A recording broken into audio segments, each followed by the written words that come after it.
Hi friends, welcome to Thilaga's kitchen. இன்றைக்கி நான் மாங்காவும் அன்னாசியும் வச்சு நான் ஒரு கறி செய்ய போகிறேன். எப்படி செய்கிறேன் காட்டுறேன். வாங்க வீடியோக்குள்ளே போவோம்.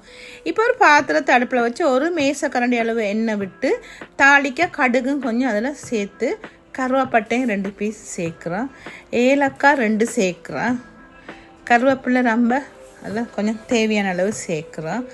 பச்சை மிளகாய் ஒரு 2 பச்சை மிளகாய் கீரி அதையும் சேர்த்து சின்னதாக ஒரு வெங்காயம் கட்டமாக கட் பண்ணி அதையும் அதுக்குள்ளே சேர்த்து இதுக்கு இவ்வளவும் சேர்த்து இதை கொஞ்சம் வதங்க விடுவோம். வெங்காயம் பச்சை மிளகாய் கருவேப்பிலை இவ்வளோ தான் சேர்த்துருக்குறேன். இதெல்லாம் கொஞ்சம் வதங்கின பிறகு நான் கட் பண்ணி வச்சுக்கிறேன் அன்னாசி பழம்.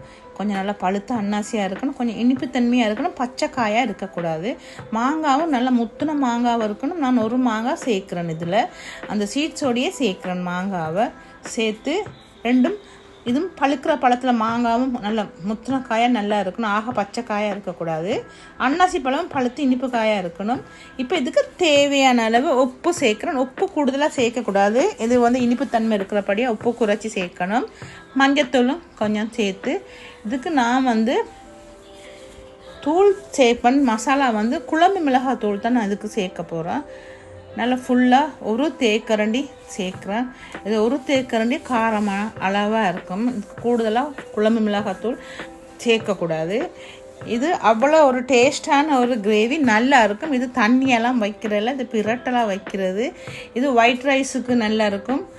அதே மாதிரி நாங்கள் சைவ சாப்பாடு சமைக்கும் போது அதுக்கும் இது நல்லா இருக்கும். இப்போ இதுக்கு கொஞ்சம் தண்ணி சேர்க்குறோம். இந்த அன்னாசியும் இந்த மாம்பழமும் கொஞ்சம் அவியணும். அது உடனே அவிஞ்சிடும். மாம்பழம் கொஞ்சம் அவிஞ்சிடும். அன்னாசியும் கொஞ்சம் நல்லா அவிஞ்சிட்டு வருது. இப்போ இது நல்லா வத்திட்டு வருது. இதுக்கு கட்டி பால் கொஞ்சம் சேர்க்குறேன். தேங்காய் பால் கட்டி பால் சேர்க்குறேன். சேர்த்தா தான் இது டேஸ்ட்டு நல்லா கொஞ்சம் தூக்கலாக இருக்கும், நல்லா இருக்கும். இப்போ இதை நல்லா மிக்ஸ் பண்ணுவோம்.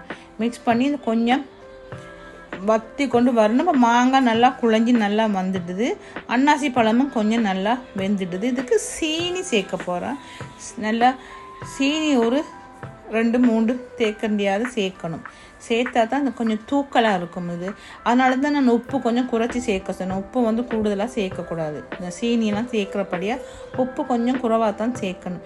இப்போ இது நல்லா வாயில் டேஸ்ட் பார்க்கும்போதே நல்லா இருக்குது. இது ஒயிட் ரைஸ் நாங்கள் சிக்கனோட ஒயிட் ரைஸ் சாப்பிடும்போது அதுக்கு சாப்பிடலாம். பிரியாணியை கூட சாப்பிடலாம். அவ்வளோ டேஸ்ட்டாக இருக்கும்.